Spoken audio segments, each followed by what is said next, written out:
ngikuphathele zona kuleli hora zime kanje. iMagesi inenebule Orlando Pirates ngamagoli 3-2 emdlalweni obuse-Orlando Stadium ngomgqibelo ngo-3-0. Esombeni sokuqala u-Abrahams uvule inkundla, waluvalela enethini ngomzuzu ka-32. Kuthe ngomzuzu ka-39 umdlali we-Orlando Pirates uThabiso Sesane uthe uyalikhipha kanti akabuzanga ekhaya, wavele walishaya phakathi ekhaya. Kanti kuthe ngomzuzu ka-45 ngaphambi kokuba kuphele isifombo sokuqala, uChirambandea ulivalele enethini, lokho kuqede isifombo sokuqala iMagesi namagoli 3-0.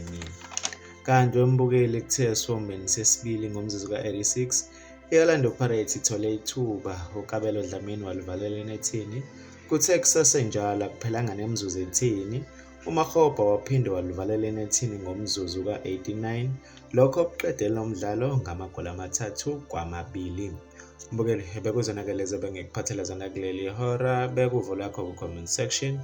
Ngizokubona kwenye video elandelayo. Usale kahle.